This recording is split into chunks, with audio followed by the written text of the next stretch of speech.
ಇಷ್ಟೊತ್ತಿಗಾಗಲೇ ನನ್ನ ತಲೆ ತುಂಬ ನೋವ್ತಿತ್ತು. ಈ ತಲೆನೋವು ಜೊತೆ ನನಗೆ ಹಿಂದಿನ ದಿನ ರಾತ್ರಿ ನಾನು ಒಂದು ಪ್ಲ್ಯಾನ್ ಮಾಡಿಟ್ಟಿದ್ದು ತಲೆಯಲ್ಲಿ ಹಾಗೇ ಇತ್ತು. ಸೊ ನಾನು ನಿಮಗೆ ಆಗ್ಲೇ ಹೇಳಿದಾಗೆ ನನ್ನ ಹತ್ರ 2 ಆಪ್ಷನ್ಸ್ ಇತ್ತು. ಒಂದು ಆಪ್ಷನ್ನು ನಾನು ವಾಪಸ್ ನಮ್ಮ ಮನೆಗೇ ಬರೋದು. 2ನೇ ಆಪ್ಷನ್ನು ನಾನು ನಮ್ಮ ದೊಡ್ಡಮ್ಮ ಮನೆಗೆ ಹೋಗೋದು.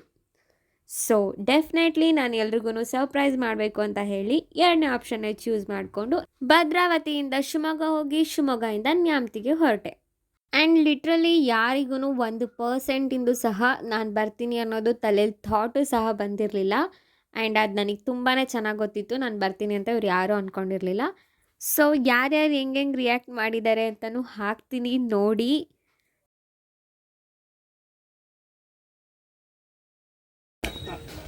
ಹೆಂಗೆ ಸರ್ಪ್ರೈಸ್.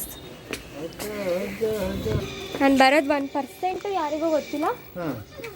ಸೊ ಫೈನಲಿ ಬಂದೆ. ಎಲ್ಲರೂ ಏನು ಮಾಡ್ತಿದ್ದಾರೆ? ದೊಡ್ಡಮ್ಮಿ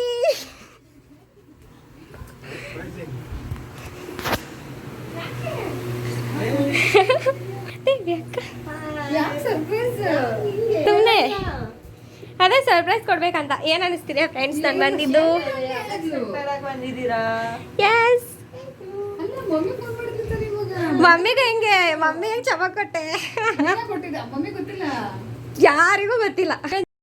ಆ್ಯಂಡ್ ಲಿಟ್ರಲಿ ನಾನು ಬರ್ತೀನಿ ಅಂತ ಯಾರಿಗೂ ಹೇಳಿರಲಿಲ್ಲ. ಆ್ಯಂಡ್ ಫೈನಲಿ ಹೋದೆ. ಆ್ಯಂಡ್ ನೀವೇ ನೋಡಿದ್ರಲ್ಲ ನನ್ನ ಅಕ್ಕ ನಾನು ಹಿಂದಿನ ದಿನ ತಾನೇ ಮೆಸೇಜ್ ಮಾಡುವಾಗ ಬರಲ್ಲ ಅಂತ ಹೇಳಿದ್ದಕ್ಕೆ ಅವಳು ಕೋಪ ಮಾಡ್ಕೊಂಡು ಬಾಯ್ ಅಂತ ಹೇಳಿ ಹೋಗ್ಬಿಟ್ಟಿದ್ಲು. ಏನೂ ರಿಪ್ಲೈನೂ ಮಾಡಿರಲಿಲ್ಲ. ಆ್ಯಂಡ್ ಫೈನಲಿ ಹೋದ್ಮೇಲೆ ಎಲ್ಲರೂ ಖುಷಿ ಆದರು. ಆ್ಯಂಡ್ ಮೇಯ್ನ್ ಥಿಂಗ್ ನಾನು ಹಬ್ಬಕ್ಕಿಂತ ಹೆಚ್ಚಾಗಿ ಹೋಗಿದ್ದು ನನ್ನ ಅಕ್ಕನ ಮಗನಿಗೋಸ್ಕರ. ಆ್ಯಂಡ್ ಇಲ್ಲಿ ನಮ್ಮೂರುಗಳಲ್ಲೆಲ್ಲ ಹಬ್ಬ ಮುಗಿದ್ಮೇಲೆ ಅದಾದಮೇಲೆ ನೆಕ್ಸ್ಟ್ ಡೇಸಲ್ಲಿ ಇವರೂರಲ್ಲಿ ನಡೆಯುತ್ತೆ. ಆ್ಯಂಡ್ ಇದು ನ್ಯಾಮತಿ ನಮ್ಮ ದೊಡ್ಡಮ್ಮಿ ಊರು. ಆ್ಯಂಡ್ ಇಲ್ಲಿ ಹಿರಿಯರ ಪೂಜೆ ಇವತ್ತು ಇದ್ದಿದ್ದು.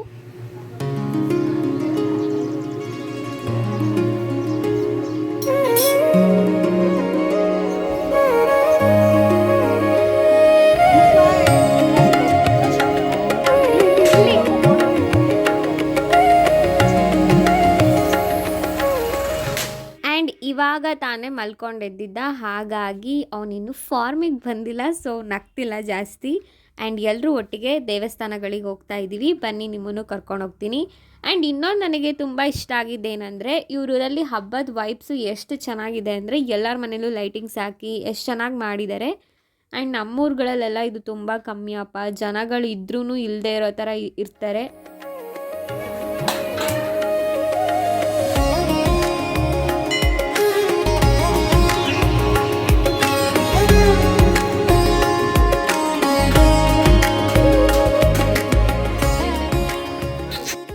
ಈಗ ನೀವು ನೋಡ್ತಿರೋ ಜಾಗದಲ್ಲಿ ಮುಂಚೆ ಅಮ್ಮನ ಮರ ಇತ್ತು.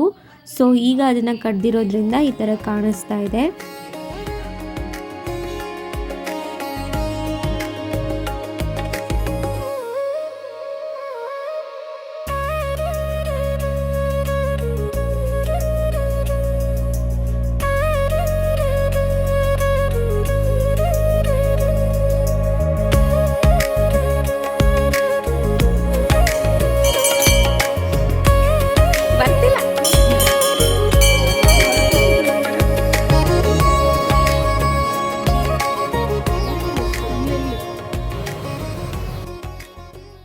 ಆ್ಯಂಡ್ ಇಲ್ಲಿ ಇವರು ದೀಪಾವಳಿ ಹಬ್ಬದ ಟೈಮಲ್ಲಿ ಇನ್ನೊಂದು ರೀತಿಯ ಪದ್ಧತಿನ ಫಾಲೋ ಮಾಡ್ತಾರೆ. ಏನಪ್ಪ ಅಂದರೆ, ಸಾಮಾನ್ಯವಾಗಿ ಶನಿ ದೇವರಿಗೆ ನಾವೆಲ್ಲರೂ ಈ ಎಳ್ಳು ಗಂಟನ್ನು ಕಟ್ಟಿ ಕಾಟನ್ ಬಟ್ಟೆಯಲ್ಲಿ ಹಚ್ಚೋದನ್ನ ನೋಡಿರ್ತೀವಿ. ಅದೇ ಥರ ಇಲ್ಲಿ ಹತ್ತಿ ಕಾಳನ್ನು ಕಟ್ಟಿ ಬತ್ತಿ ಥರ ಮಾಡಿಬಿಟ್ಟು ಅದನ್ನು ಹಚ್ಚೋದು ಇವರಲ್ಲಿ ಇವರೆಲ್ಲ ಫಾಲೋ ಮಾಡೋಂಥ ಒಂದು ಪದ್ಧತಿ.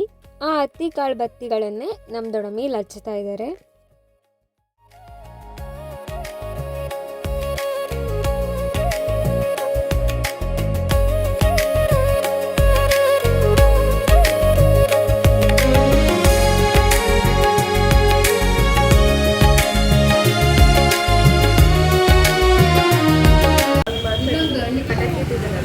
ಬನ್ನಿ ಫ್ರೆಂಡ್ಸ್, ಮುಂದಿನ ದೇವಸ್ಥಾನಕ್ಕೆ ಕರ್ಕೊಂಡು ಹೋಗ್ತೀನಿ. ಸೊ ಇವಾಗ ಹೋಗ್ತಾ ಇರೋ ದೇವಸ್ಥಾನ ಬನಶಂಕರಿ ದೇವಸ್ಥಾನ. ಆ್ಯಂಡ್ ಇದು ನಮ್ಮ ದಿವ್ಯಕ ಸಚ್ಚಿ ಮಾಮಂಗೆ ಎಂಗೇಜ್ಮೆಂಟ್ ನಡೆದಿದ್ದು ಇದೇ ದೇವಸ್ಥಾನದಲ್ಲಿ. ಸೊ ಬನ್ನಿ ಹೋಗೋಣ.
ಸೊ ಇಲ್ಲಿಗೆ ನಮ್ಮ ಪೂಜೆ ಹಾಗೆ ದೇವಸ್ಥಾನಕ್ಕೆ ಹೋಗಿ ಬಂದಿರೋದು ಎಲ್ಲದನ್ನು ಮುಗಿಸಿ ನಾವೆಲ್ಲರೂ ಪಟಾಕಿ ಹೊಡಿಯೋಕ್ಕೆ ಅಂತ ಹೋದ್ವಿ.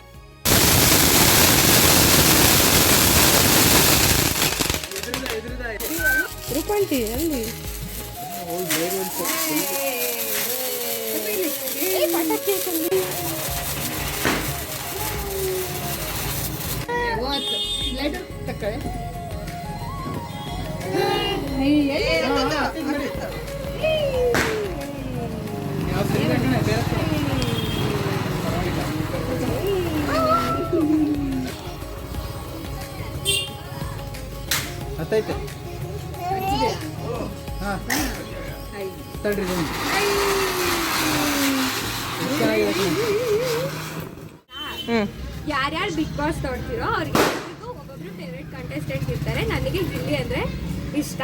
ಸೊ ಗಿಲ್ಲಿ ಥರ ಇವಾಗ ಒಂದು ಪ್ರಾಪರ್ಟಿ ಕಾಮಿಡಿ ಮಾಡಬೇಕು ಅಂದರೆ ಇದು ಬೆಳ್ಳುಳ್ಳಿ, ಇದು ಪಟಾಕಿ ಎರಡು ಸೇರಿದ್ರೆ ಬೆಳ್ಳುಳ್ಳಿ ಪಟಾಕಿ ಬೇರೆನೆ, ಬಟ್ ಆದರೆ ನಾವು ಎರಡು ಸೇರಿ ಪ್ರಾಪರ್ಟಿ ಕಾಮಿಡಿ ಮಾಡ್ತೀವಿ. ಸೊ ನಿಮಗೂ ಈ ಥರ ಏನಾದ್ರು ಗೊತ್ತಿದ್ರೆ ಕಮೆಂಟ್ ಹಾಕಿ. ಹಾಗೆ ಗಿಲ್ಲಿ ಅಭಿಮಾನಿಗಳು ಯಾರ್ಯಾರು ಇದ್ರೆ ಅವರೆಲ್ಲ ಕಮೆಂಟ್ ಮಾಡಿ, ಶೇರ್ ಮಾಡಿ, ಲೈಕ್ ಮಾಡಿ ಅಷ್ಟೇ.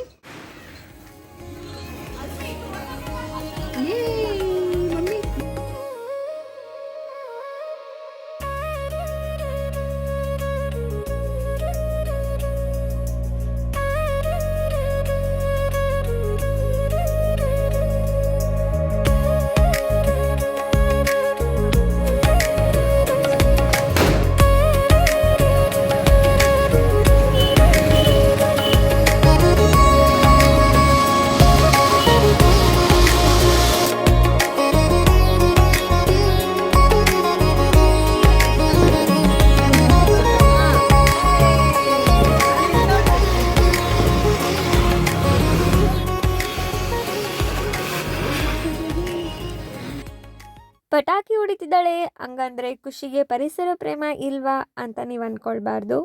ಯಾಕೆ ಅಂದರೆ ವರ್ಷದಲ್ಲಿ 1-4 ಪಟಾಕಿ ಹೊಡೆದ್ರೆ ಏನು ಪ್ರಾಬ್ಲಮ್ ಇಲ್ಲ ಅಂತ ಅನಿಸುತ್ತೆ. ಬಟ್ ಸ್ಟಿಲ್ ಯಾವುದೇ ಕೆಲಸ ಆಗಿರಬಹುದು, ವಿಷಯ ಆಗಿರಬಹುದು, ನೀವು ಬೇರೆಯವರಿಗೆ ತೊಂದರೆ ಕೊಡದೆ ಮಾಡ್ತಿದ್ದೀರಾ ಅಂದರೆ ನನ್ನ ಪ್ರಕಾರ ಅದೇನು ತಪ್ಪಲ್ಲ. ಹಾಗಾಗಿ ಫೈನಲಿ 1-4 ಪಟಾಕಿ ಹೊಡೆದು ಸ್ವಲ್ಪ ಎಂಜಾಯ್ ಮಾಡಿದ್ದಾಯಿತು. ಆ್ಯಂಡ್ ಒನ್ಸ್ ಅಗೈನ್ ಎಲ್ರಿಗೂ ದೀಪಾವಳಿ ಹಬ್ಬದ ಹಾರ್ದಿಕ ಶುಭಾಶಯಗಳು ಅಂತ ಹೇಳ್ತಾ ಈ ವಿಡಿಯೋನ ಇಲ್ಲಿಗೆ ಎಂಡ್ ಮಾಡ್ತಾ ಇದ್ದೀನಿ.